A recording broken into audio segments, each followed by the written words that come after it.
We is back with another history lesson by your boy Truly, Casual Geographics. Red Panda, huh? Oh, we learned about red pandas today. Wait, am I remembering it wrong? Isn't Shifu a red panda from Kung Fu Panda? Hey, I don't know. I think I'm remembering it wrong. Pretty sure they said bro was a red panda. I'll explain Red later. pandas are the paralysis demon of depression, and the first thing it sees after hearing boss music. The red panda is the cutest thing alive that will take the lives of other animals. We'll get into that. Red pandas real? are so cute that off instinct I thought bro was just about to say like they're so cute they get squad wiped by everything. almost don't trust them. They're built like a deliberate distraction from what? Hey, that actually is cute. What? Give him a briefcase and he looks like he's gonna sell me awful financially crippling insurance, and for the last time I am absolutely on board. The red panda is so Crippling adorable, insurance. it's almost too good to be true. And like healthcare and insurance payouts, they actually are. This animal is not what you think it is. The internet will have you believing it's a wholesome, ginger, chunkus, ooh, raccoon, and panda adjacent, but I know the truth, and I will be exposing them. But first, this video was sponsored by absolutely no one. Except my personal biases, let's get it. Absolutely First of all, no. the red panda is the biggest victim of clout jacking in nature. This is actually the original panda. Let me explain. The red panda was first described in 1825 by zoologist Frédéric Cuvier, who called it the cutest, most beautiful animal he'd ever seen, and even gave it the scientific name Alurus fulgens, which literally means fire cat, and they earned the panda name from the Nepali word bonya. I'm pretty sure he said this in another video. They're not even pandas, I think, or something that like they're closer to raccoons. I think. I mean, by their tail, I guess. Just look at their tail. Meaning bamboo eater. Sound familiar? Well, the obese, bamboo-eating bean chair of a bear was first Obese. described in 1869 by Obese. Pierre Armand David. is funny. David. They inherited the panda name because folks saw me bamboo and were like, damn, him too, and assumed the two bonyas were Him related. too. So yeah, this panda was actually named after that panda, almost 50 years after the fact. And somehow, even with half a century handicap, the second panda managed to you lap can the see. premier panda in popularity. So much that the OP, original panda, is now called the lesser panda. Now there is an argument that lesser just refers to size, which is why the giant panda gets body shamed in its own name, but I already don't appreciate gibbons being clocked as lesser apes, much less a commie raccoon being a lesser anything. But it's actually worse for the red panda, cause these two pandas aren't related. Giant pandas At are all. bears, and people should look up panda attacks to remember that. Red pandas are, well, we'll get to that, but they're not bears. I mean, the size difference is like the biggest red flag on it. I mean, look at their size difference. When you really look at it, bro, it looks more cat-like than panda-like. So I don't know where they got that panda thing from. From afar, and I guess you'd be like, oh yeah, they cute and cuddly and they eat baboon, yeah, panda. But nah, it's crazy. It's called red panda, and it's not. They're not even That's remotely crazy. related, which means That's the crazy. DreamWorks jockey borrowed the name from an animal it's not even related to 50 years after, stole its identity, and left it with lesser. So now, not only does Google acknowledge the biracial bear first when you look up panda, even people that try standing up for the original accidentally overcorrect by saying, you know, red pandas aren't actually pandas. Except they are. They are the ponyas. They came first. I can't think of another animal. I'm having it confused. So huh? So they are pandas. I'm so confused. So I'm that's had that guessing- happen to it. I guess. Except maybe penguins. Penguins got their name from looking like a bird they're not even related to, but at least the great auk is extinct. Red They look pandas are like- still here, albeit they're endangered.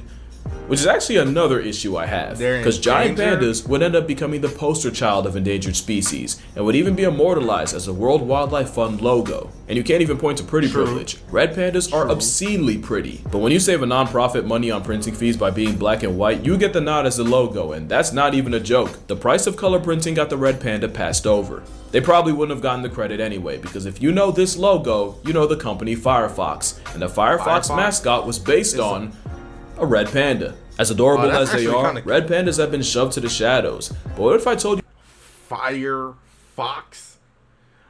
I mean, I guess they can't call. I mean, Firefox is way better than Fire Panda. This all could have and honestly should have been avoided. Because remember, I said the Reds were first described in 1825 by Cuvier. Except, Damn, 1825. not really. It was actually General Thomas Hardwick who's credited with introducing the Fire Panda to the Western world. And he even did a presentation at the Linnean Society in London with what's considered the first ever red panda painting in Europe in 1821. Like Cuvier, Hardwick also wrote about them, except in his report, he didn't call it a panda.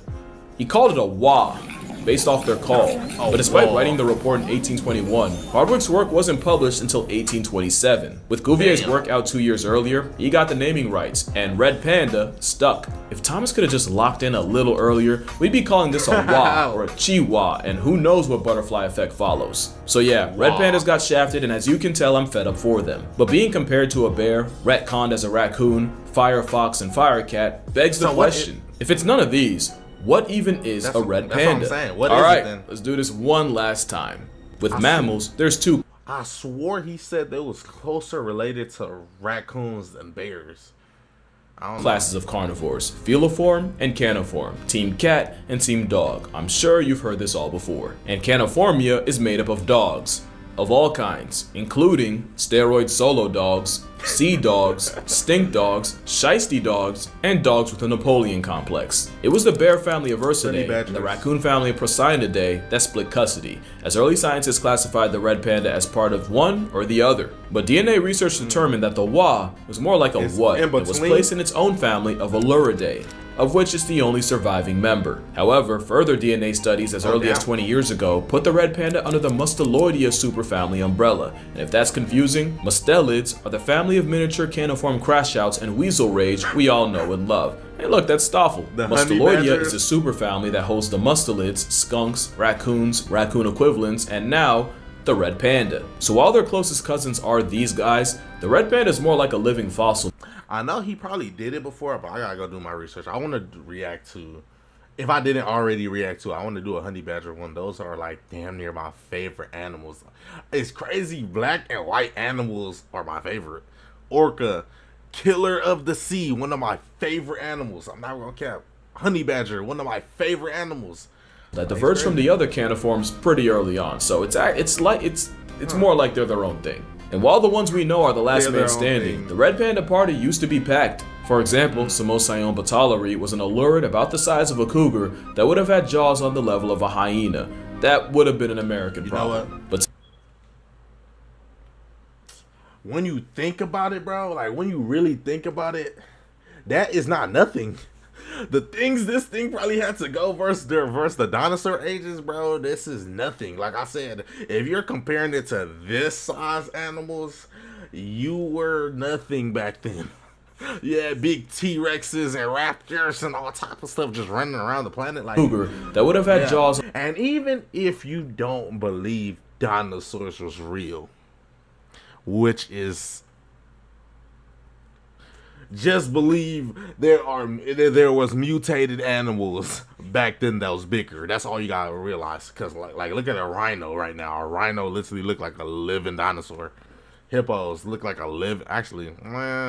really more on the rhino side. The rhinos literally look like prehistoric animals where they have armor plates, horns. They literally look like they just jumped out of a literally on the level of a hyena. You know what I'm saying? That would have been an American problem. But today, we're left with a much cuter version, which actually has two species, the Chinese and the Himalayan red panda. And if you can't tell them apart, neither could science.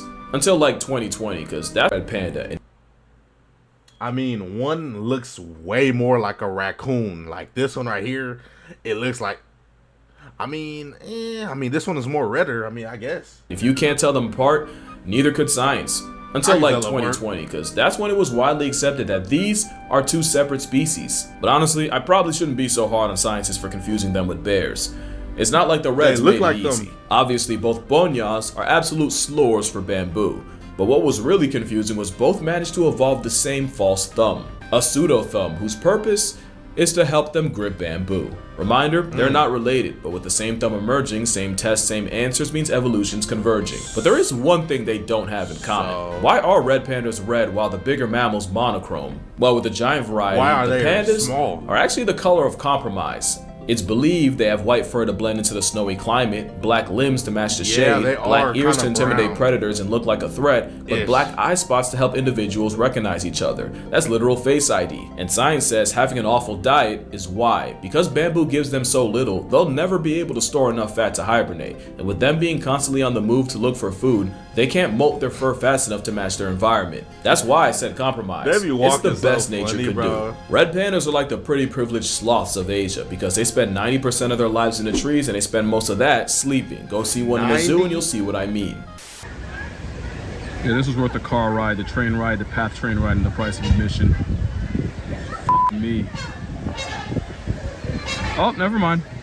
I was about to say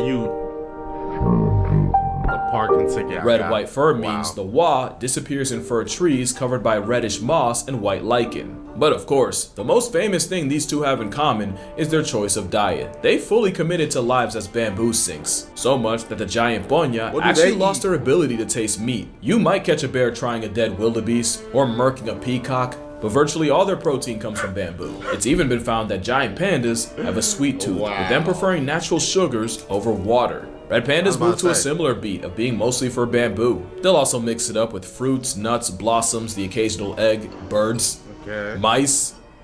I told you.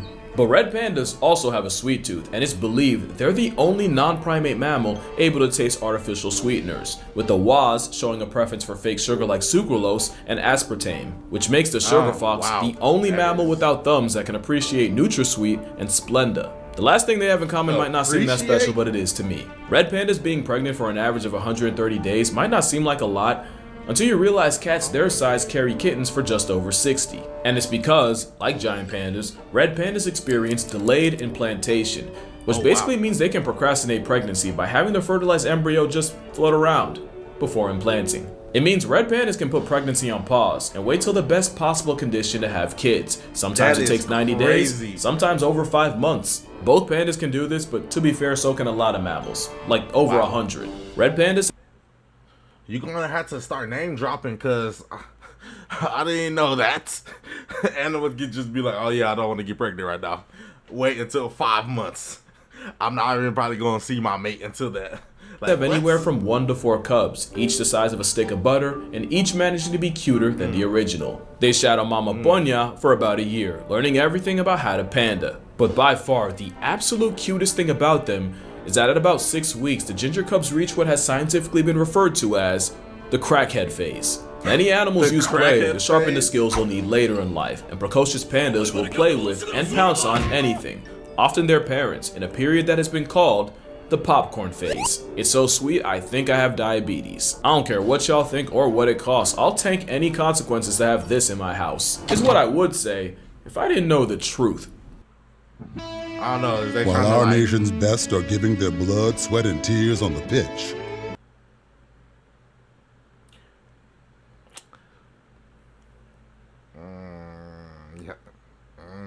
Y'all know what's going on right now, right? You know what? I'm not gonna say nothing, but Red pandas y'all should know what's going on right now. are not what you think they are. If not friend, why friend-shaped? How about I show you what adopting a pona would do to your life? Because you'd end up hating both. The day you brought one home, you'd notice a major difference between a fire cat and an actual cat. As much as cats would hate to admit it, cats are social animals and actually appreciate affection. Red pandas are solitary and only really tolerate their own kind when they're making or raising babies. And as zookeepers will tell you, unless you're carrying food, a living plush toy will barely acknowledge you, in fact probably avoid you. The sick joke is, the animal that's friend-shaped is not friendly at all. And they also really hate being picked up. That's basically a threat. And while the red panda's first response to being threatened is adorable, their second choice is a lot less cute. The same semi-retractable claws for gripping trees would deliver one hell of an attitude adjustment the first time you try to play them for a pet. And the same jaws for crushing bamboo would easily make your hand see-through. But I feel like they're not really like that though. Like I feel like if a tiger, a leopard, a jaguar, anything, a snake was just to come up and just be like, oh yeah, let's 1v1.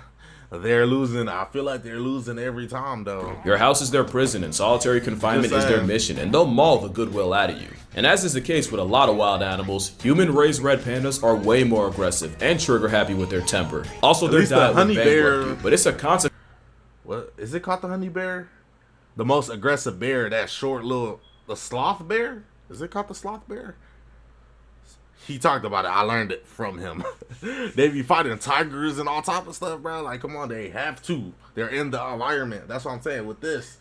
Consequences of what they eat that would is really their be a problem. predators? The red panda's poor diet means they can't digest most of it. So not only do they have to eat gluttonous amounts, what that means is red pandas can poop out their own body weight in waste in a week and can drop bamboo-laden bowel bombs up to 40 times a day. Now add that they constantly scent mark with urine and your house would smell like a dog park in August. Almost forgot, red pandas sleep up to 17 hours a day, but are crepuscular, so the only times a panda would panda is when you're either getting ready to or trying to sleep. So you'd be dead broke, sleep deprived up to your collar and caca and probably missing several fingers and possibly an eye. Not to mention, the rogue panda that's built for the cold and high altitude would lose its mind in your house, and their susceptibility to disease is something you'd never emotionally or financially recover from. But it probably wouldn't even get that far, because the other thing about bringing red pandas into your house, they will find a way out. That's a promise. Orangutans are definitely the animal that stresses out enclosure engineers the most, but a red-faced ringtail is a close second. The rabbit hole of red pandas breaking out is hilariously extensive,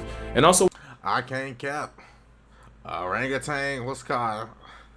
They will watch you. I'm not even gonna cap. They will watch the zookeepers come in and out and in and out, just plotting on their escape. I can't even cap. Let the zookeeper drop their key at least one time. They're gonna be. Why you could not keep these bastards in Planet Zoo. I challenge you to Google red panda escapes, click news, and marvel at how many times a literal Harry Houdini has humbled humanity. I'm gonna go through some of my favorites. The first documented red panda escape was in 1978 in the Rotterdam Zoo, aka Die Haardeblaadorp in Netherlands, and it created a phenomenon known as the red panda effect. Because even though the red panda was found just tragically not alive, the zoo still received hundreds of calls and sightings claiming to have seen it, even a year after he had died. The red panda effect is now synonymous with a psychological phenomenon where people tend to see exactly what they're looking for, even when it's not really there, and even provoke commentary on how the brain tends to fill in gaps in perception and can even alter that perception. Either that or Big Panda gaslit the hell out of the Dutch. In 2007, Yin the red panda made people wait 2 hours on the day of her debut before showing herself, and after taking a brief look around, said nah and immediately escaped. Keepers responded by adding electrical. That is literally, you're asking the animal to escape at that point. Literally, is a literal ramp to the humans. Yin the red panda made people wait 2 hours on the day of her debut before showing herself, and after taking a brief look around, said nah and immediately escaped. Keepers responded by adding electrical wiring around her enclosure, and that same month, she bypassed that wiring by using overhanging tree branches and got out again. But she never actually left the zoo. She climbed 30 feet up a tree and made the zoo director climb after her to get her. 10 years later, Sunny the red panda escaped, except this time, she fully left the zoo premises and was never seen again, which is crazy because no one clocked a red panda in Virginia, yet somehow after a bloodhound search, bamboo traps, drones, and a several-year manhunt, Sunny's still a ghost, and the reason why? Well, the prevailing theory is that she got fed up with the constant amorous advances from a male named Thomas, and eventually Andy deframed herself from him. It wouldn't be the last time, because in 2023 in Poland, Ponzu the red panda broke out and would scale the highest tree he could find to get away from his overly going mate Maja. In December 2015 in the Hangzhou Zoo, a branch broke in the panda cage under the weight of snow, and the 3 reds inside climbed it and escaped. 2 were immediately caught and returned, but the 3rd remained a fugitive for 242 days. And after 8 months of wondering where he was or if he was even still alive, he was eventually discovered in August of the next year, chilling in a tree not far from the zoo, and that's when his life on the lam came to an end. But the most famous red panda bro just wanted to chill. He didn't even go far. He just wanted to chill in real nature.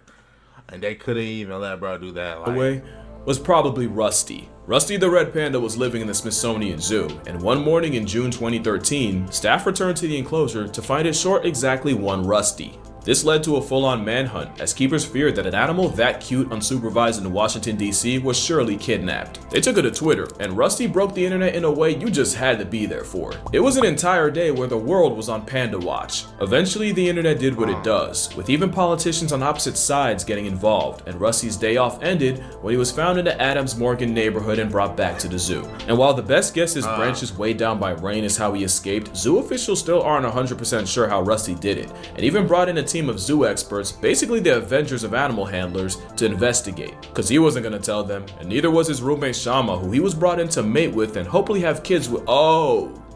This They both guy. escaped? If you wanted an update, Rusty continued living in DC and in 2014 was transferred to the Smithsonian Conservation Biology Institute with Shama, who he apparently warmed up to and had cubs with, until he was transferred to the Pueblo Zoo in Colorado in 2019, where he tragically and unexpectedly passed away in 2021. But not before adding to his legacy by having twins with another panda. RIP Rusty, you got around in every possible way. The irony of red pandas constantly breaking out of zoos is we might not be far from a reality where zoos are the only place we can see them. The reason I made a big deal about the panda thing in the beginning isn't because I have beef with a bamboo bear. I've actually defended them on this channel. But while giant pandas have become the nepo babies of conservation and the face of endangered species, the giant panda has actually been off the endangered species list for about a decade. Meanwhile, the population of red pandas is estimated to be less than 10,000, and the word estimate's doing some heavy lifting. Some experts fear the real number's closer to less than a quarter of that.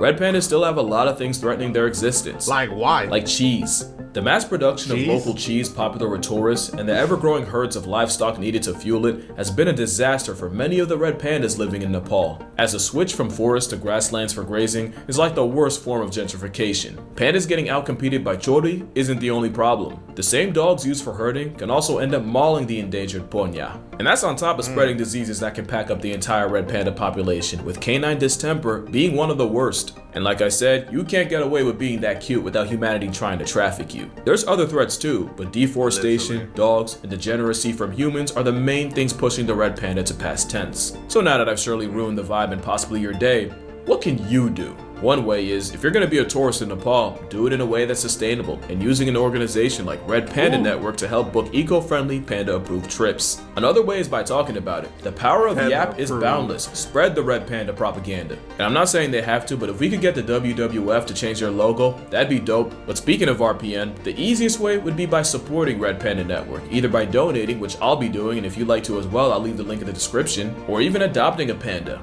the unproblematic way. Or you could volunteer, which now there's an idea for a video. But that's gonna do it for this video. Drink water, hug your mother, touch grass, hug your father. Never stop talking about the original panda. You have my permission to be annoying about it. And I'ma see y'all in the next one. The original panda. At first, I thought he was talking about the panda, but he was talking about this stuff. Okay, I learned quite a lot. I can't even count. That was actually pretty entertaining. But yo, that's it for this video. Hey yo, y'all make sure y'all like, comment, and subscribe. Hey yo, peace.